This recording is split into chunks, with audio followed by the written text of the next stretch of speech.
हाँ जी, रीजनिंग के कुछ अलग टाइप के क्वेश्चंस करते हैं। पहला क्वेश्चन देखिए, कॉलेज पार्टी में 5 लड़कियां एक पंक्ति में बैठी हैं, पी और एम के बाएं। अच्छा, पी है एम के बाएं। अच्छा, चलिए इसको साइड में मैं सोल्व कर देता हूँ आपके लिए। यहाँ पे देखिए काफ़ी स्पेस है।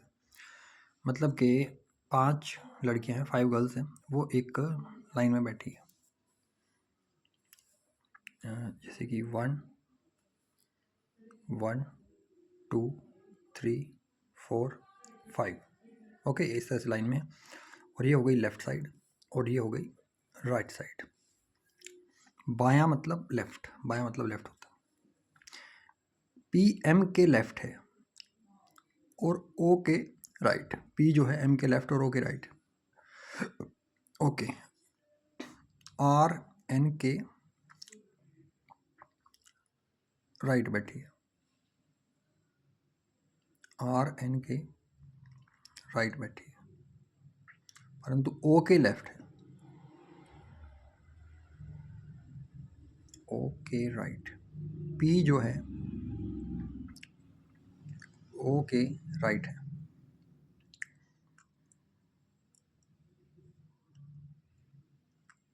ओ के लेफ्ट आर है।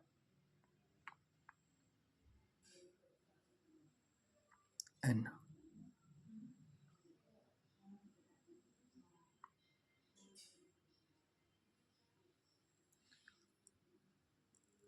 अच्छा, तो देखिए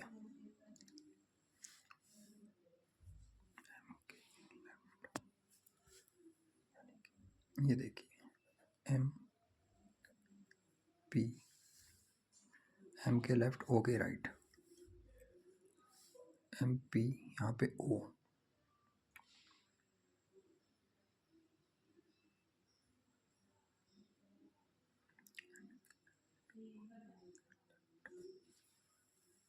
ओ और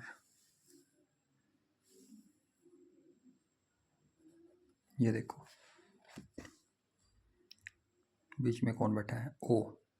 देखो स्टेटमेंट देखना है, इसमें आप देखो 5 लड़के हैं, पी और पी है एम के लेफ्ट और ओ के राइट। पी जो है एम के लेफ्ट और ओ के राइट है। तो ये देखो पी एम के तो लेफ्ट है और ओ के राइट है, पहली कंडीशन फुलफिल। अगली देखो, आर बैठी है एन के राइट, आर बैठी है एन के राइट ओ के लेफ्ट, आर एन के राइट ओ के लेफ्ट। तो ये देखो आर जो है एन के तो राइट साइड में है और ओ के लेफ्ट साइड में। दूसरी कंडीशन फुलफिल। अब पूछा है कि बीच में कौन बैठा है, तो दोनों कंडीशन फुलफिल है और उसमें हमने देखा कि बीच में ओ है, तो ए इज द राइट आंसर। समझ आया? नेक्स्ट क्वेश्चन करते हैं, इनमें टाइम लगेगा। मतलब कि समझाने में टाइम लग गया, मैंने तो कर दिया था, तो मैंने तो सोल्व करने के बाद आपको भी तो समझाया ना, उसमें भी काफ़ी टाइम लगा। तो ये है देखो, ये देखो A B C D E, again 5 लड़के हैं या लड़की हैं, और एफ 6 लड़के हैं। ठीक है, 6 लड़के हैं, 6 के नाम दे दिए, एक लाइन में खड़े हैं। ओके, एफ और डी के बीच में बी खड़ा है, बी जो है एफ और डी के बीच में खड़ा है, तो मान लो बी ये है, तो एफ और डी के बीच में खड़ा है, तथा ए और सी के बीच में ई खड़ा है।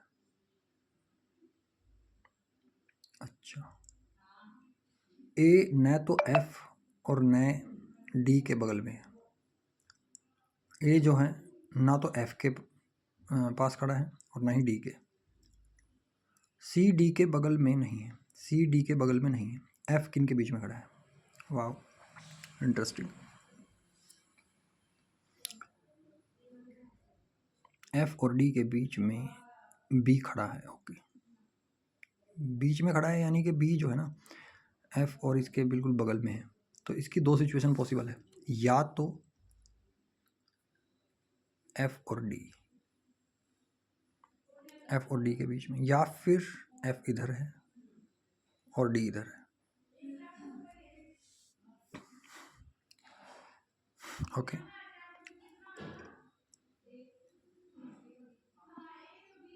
ए और सी के बीच में ई खड़ा है, तो ये 3 हो गई। ए और सी के बीच में, ए और सी के बीच में ई खड़ा है।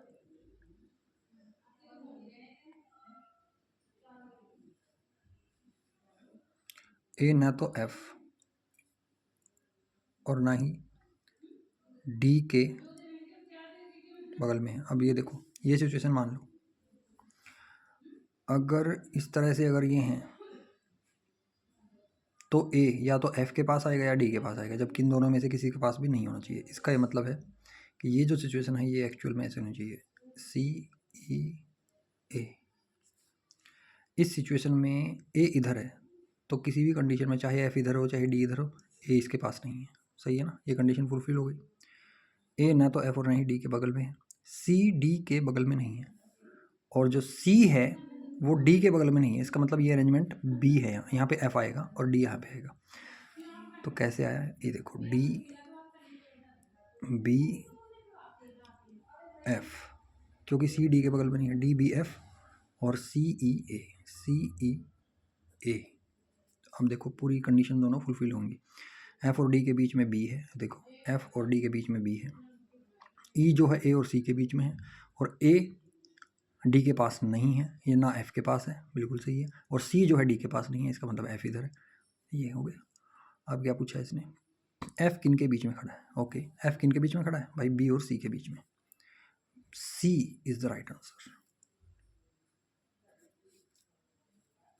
नेक्स्ट, 6 स्टूडेंट्स एक पंक्ति में बैठे हैं, के वी आर। देखो 6 स्टूडेंट हैं, उनमें से 3 के नाम है के वी आर। के वी तथा आर के बीच में है।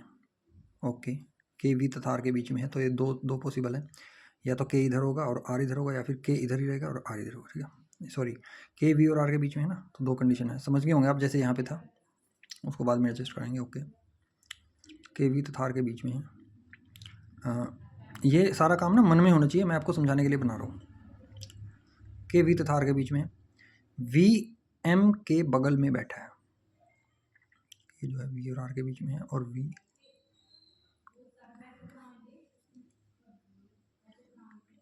एम के बगल में बैठा है।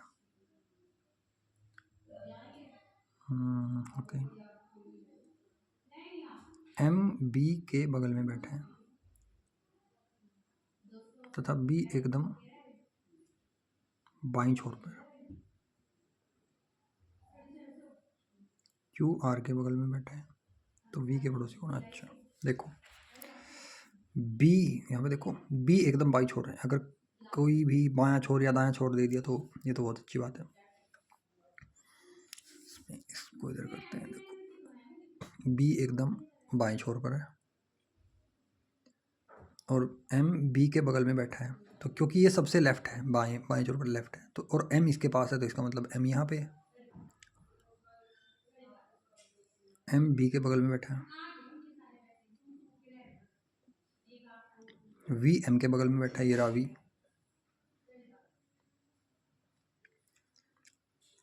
वी और आर के बीच में क्या है, के, तो वी और आर के बीच में के हो गया। क्यू आर के बगल में बैठा है, ले भाई, क्यू लेफ्ट में है, सबसे राइट में है, क्यू आर के बगल में बैठा है, तो वी के पड़ोसी कौन है, वी के पड़ोसी कौन होता है, एम और के, एम तथा के। अरे यार, इसमें तो ऑप्शन देखने की भी, इसमें तो सोल्व करने की जरूरत ही नहीं थी कुछ भी, ऑप्शन से ही हो रहा है। देखो ऑप्शन में क्या है भाई, वी के पड़ोसी, नहीं जरूरत थी, हो सकता है वी सबसे इसमें हो, वी, चलो ठीक है, सी हो गया इसका आंसर, बात खत्म।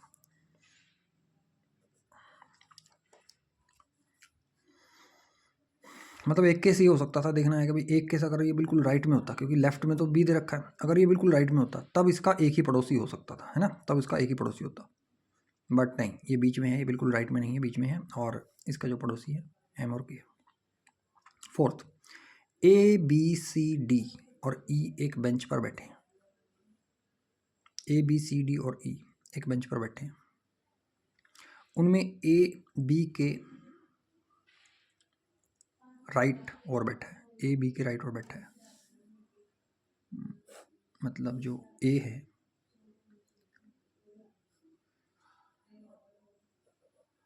ए जो है बी के राइट है, सी डी के लेफ्ट और परंतु डी ई के पास नहीं है। सी डी के लेफ्ट साइड बैठा है, सी जो है डी के लेफ्ट साइड है परंतु डी जो है ई के पास नहीं है। सी डी के लेफ्ट साइड, डी के लेफ्ट साइड परंतु डी ई के पास नहीं है, डी ई के पास नहीं, क्योंकि ई बेंच के बाएं किनारे पर बैठा है। ओके, ई इधर है। सी का स्थान दाईं ओर से दूसरा,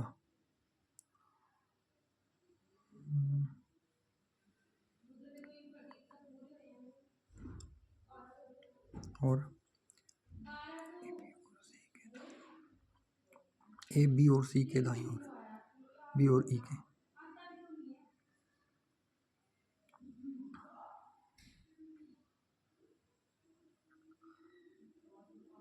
सी का स्थान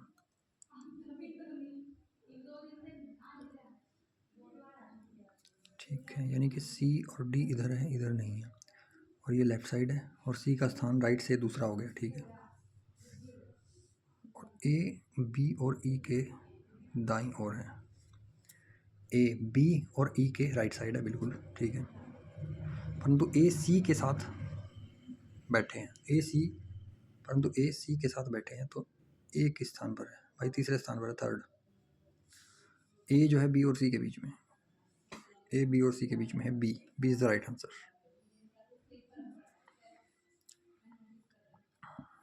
एक काम करते हैं, इनका आंसर भी मैं मैच करवा दूंगा आपसे बाद में, एक बार सोल्व कर लेते हैं।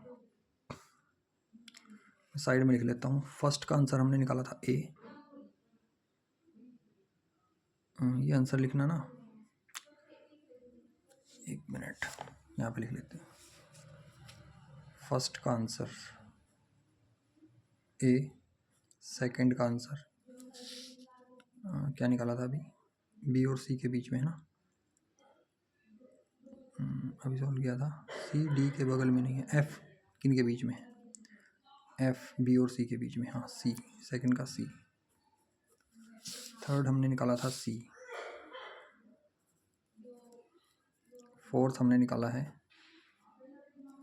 फोर्थ क्या निकाला है भाई? एक किस स्थान पर बैठा है? थर्ड, बी और सी के बीच में, बी और सी के बीच में बी, फोर्थ का बी।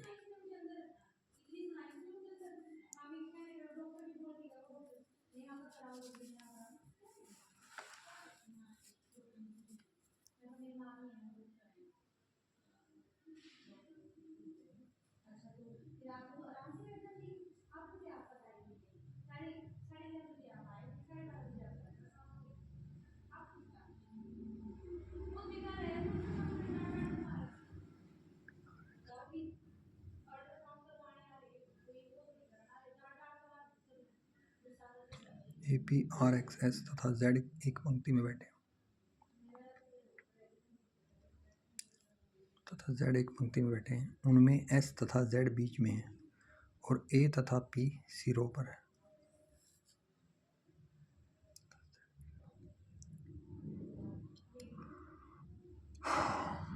चलिए पांचवा क्वेश्चन है और करते हैं इसको।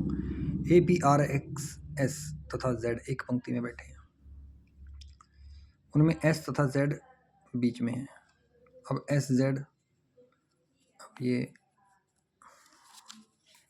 यहाँ पे बना देता हूँ, एस और जेड बीच में हो गए,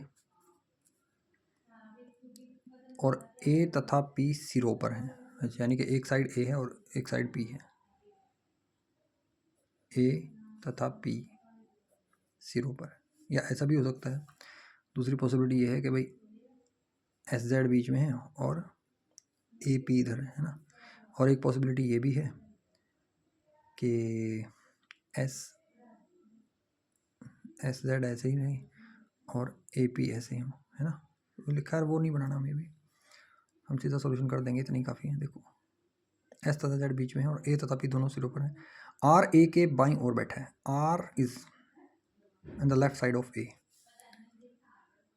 तो इसके हिसाब से चलते हैं एक बार, R is in the left side of A, यहाँ पे आर है, लेफ्ट साइड हो गया, R is in the left side of A, क्योंकि मुझे तो मोस्ट प्रोबेबली थोड़ा अंदाजा हो जाता है कि यही होगा, क्योंकि उल्टे सीधे देते हैं, उल्टा करके देते हैं ना स्टेटमेंट। आर ए के बाईं ओर बैठा था पी के दाईं ओर है। आर ए के लेफ्ट साइड है तथा पी के दाईं ओर, तब पी के तथा नहीं, तब पी के राइट साइड कौन है, तब पी के राइट साइड कौन है? जेड है, जेड है, Z, D, D is the right answer, fifth का डी। ओके, बाकी जो स्टेटमेंट्स है वो नोट कर लीजिए आप और इनको सॉल्व करना।